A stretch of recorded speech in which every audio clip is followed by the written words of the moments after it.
Hi, welcome to the signal path. Check out what happened. My battery backup system exploded. This was actually part of a video that I made a few years ago talking about this BigBattery.com, this RHINO 14 kilowatt hour battery that was connected to this inverter. The system has been flawless. The battery has been great. No issues at all. In fact, in multiple times during major power outages, this thing ran the house for even more than 2 days and it was perfect. Unfortunately, something happened to the transfer switch. Meaning that the way this is supposed to work is if there is a power outage, the system automatically switches over the transfer, allows the inverter to take over the power in the house. And then you can power some of the critical stuff inside the house for a couple of days potentially. But unfortunately, there was a problem with the transfer switch, and the transfer switch did not switch back away from the line. So 240 volt was coming from the city inside of this box, while this was trying to generate 240 volt to back into the same line. So the city 240 volt and the inverter 240 volt, well, got into a fight, and then something exploded inside of this box. You can see the remnants of some of that mark there. There's actually a board in there that I took out that has the damage on it, so we're going to go and take a look at it. Unfortunately, this is now dead. We're going to have to see if we can fix it. But the architecture of something like this isn't very complicated, and what it does is pretty simple. So we should hopefully be able to find out what went wrong. But considering everything, I think that it didn't do too much damage. It seems like the damage is limited to the board in the back, and we'll take a look at it. I don't even think this battery noticed that something was wrong because it can provide so much current that it doesn't even care. But nonetheless, I like to bring this back up to speed because it's been really helpful. And here is the offending board. This is sitting in the back of the inverter on top of the fan. In fact, when the explosion happened, a huge number of sparks came out of the fan that was running. Now looking at this, you can right away tell that this is most likely not a high voltage board because there are no cutouts, all these wires are really close together, so either it's really badly designed or it's just sitting at the battery side. And in fact, that's exactly what's going on. These two terminals over here are connected to the battery. These two holes over here are connected to other wires, and these two wires go onto the primary side of the transformer, the big transformer at the top of the inverter. So we can right away tell what this does. The purpose of this is to perform DC to AC conversion, essentially switching the battery voltage, 48 volts, into the primary side of the transformer, which then steps up the voltage to 240 volts. With appropriate feedback wrapped around it, you can stabilize this to produce 240 volt coming out of the actual inverter, and then with filtering you get a nice sinusoidal signal. So this is basically all that it's doing is switching in and out of the current in the primary side. So what I think must have happened is that this thing was applying 48 volt from the battery onto the primary, but the secondary side of the transformer was already being excited by the city at 240 volts, which of course then steps it down back to around the same voltage. The two began to fight, and that is a lot of current, and then something exploded. At first I thought maybe these MOSFETs are responsible, because if you look at them, there are quite a few of them, and there's a whole bunch over here as well. There are big capacitors in the middle, but the MOSFETs look okay. We still do have to test them. But if you flip it onto this side, you can see the damage. Look at that.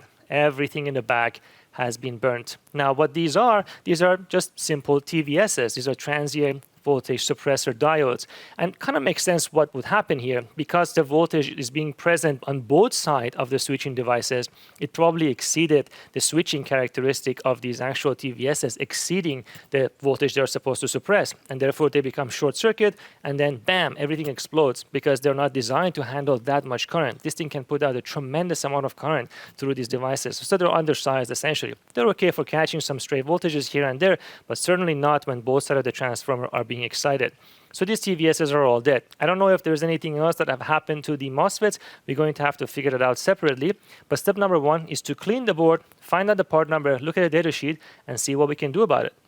So let's take a look at the datasheet of these TVS diodes that have exploded on this board.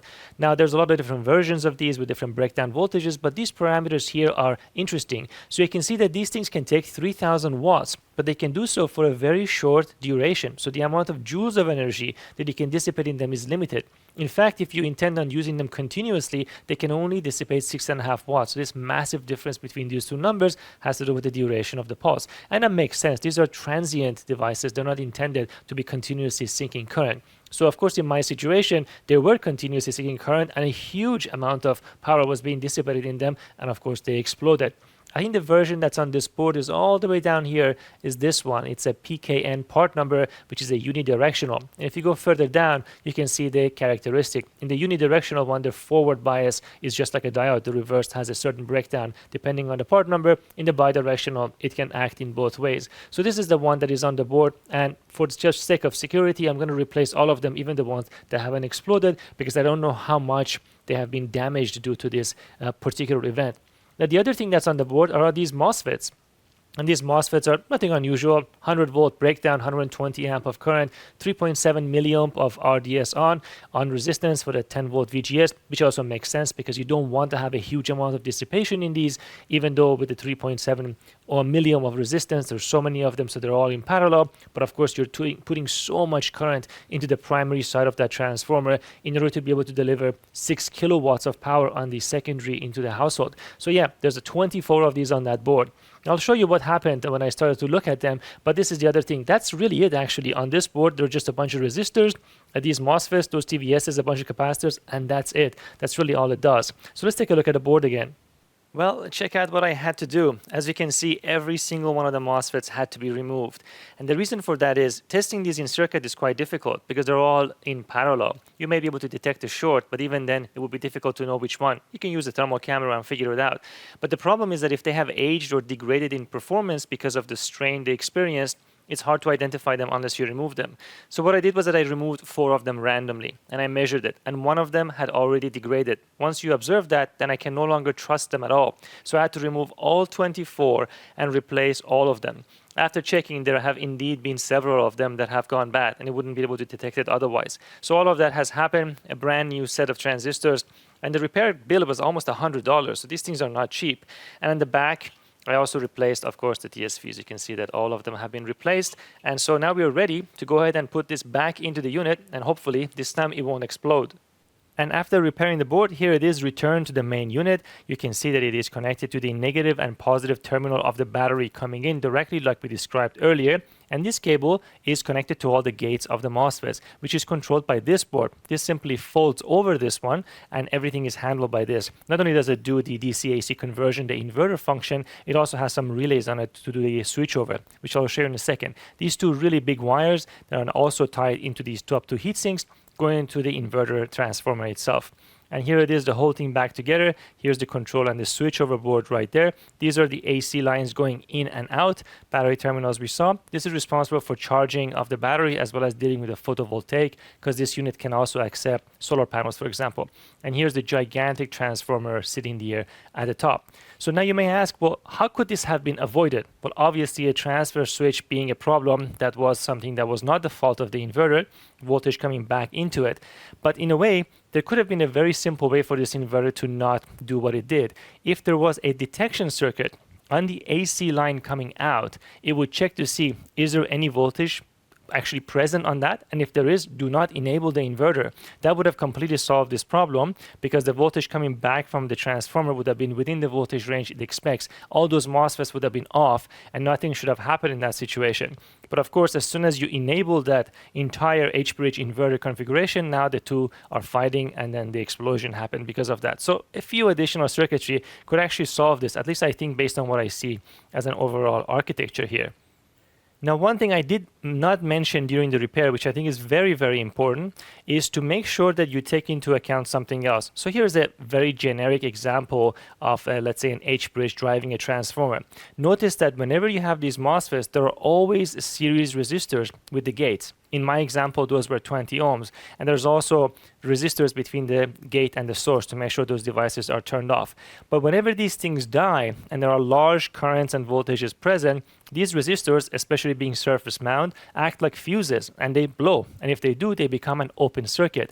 In that situation, replacing the MOSFETs alone is not enough, because imagine what happens. You replace all the MOSFETs, everything is working, but if these resistors are all dead, this would become an open circuit. You turn everything on and the gate can be floating. And if it's floating, it can easily get pulled high, and then this MOSFET will turn on, because of its gate capacitance being isolated. This one can also turn on, and you'll have a direct connection, a direct short between your battery and ground, and then they will blow up all over again. This is a mistake I have made many years ago fixing DC-DC converters. Be very careful to make sure that all the resistors that are in series with the gates, as well as the resistors between the gates and the sources, are still intact after you repair, especially a high voltage one like this one. Otherwise, you're going to have to do it all over again. All right, here we go. Here's the moment of truth. The electricity going into the unit is disabled, is only connected to the battery now. Let's go and turn on the inverter. So it should be able to generate now 240 volts without any problems from the battery, with nothing coming into it from the actual city line. There we go, it turned on. And let's see if it actually does that. So the output is still at 0. There you go, it's enabling it. Let's see if it can reach 240. There it is, look at that, it works. It can actually reach the voltage as desired. You can see the input voltage from the battery, 56.5. Now I should be able to go, you can see the input from the AC line is 0. So it's receiving 0, producing 240, which makes sense because it's doing that with the actual battery coming in. Yeah, I would say that's pretty good. You can go through all that, everything, there it is, 56 volt from the battery coming in, 240 going out. Now we should do a stress test on it, and the way to do that is to charge something like a car using the actual inverter itself, which is going to draw a lot of current from it, let's say 24 amps or even more, and that will really stress test the inverter to make sure that it is working. And here is our electric car charging interface. You can see that the voltage coming into it, 243 volts, just like the inverter is producing. This is now limited to 24 amps. That's normally what I use to charge the car. Let's go ahead and plug it in, and it should be able to draw that entire 24 amps directly from the inverter. Here we go, plugged in. Let's see, hopefully it doesn't explode again. It's going to request that. And let's see. Charging start. There it is. Look at that. It is drawing 5.2 kilowatts, 23 amps or so, and is doing it without any issue. The voltage, it does drop a little bit, 235, but it is working quite nicely. Yeah, that's perfect. So even though this exploded, I think that the recovery wasn't too bad. It cost about $100 and one pair of pants because I was standing right next to it when it exploded. Aside from that, not so bad. And there you have it. I changed the system so that the car is charging now directly from the city rather than the battery. I hope you enjoyed this video. This obviously wasn't planned. I was working on a totally different video on really high-speed lithium niobate optical modulator drivers with all the measurements that go with it, which I'm sure you would enjoy a lot. Let me know what you think in the comment section, and I'll see you next time.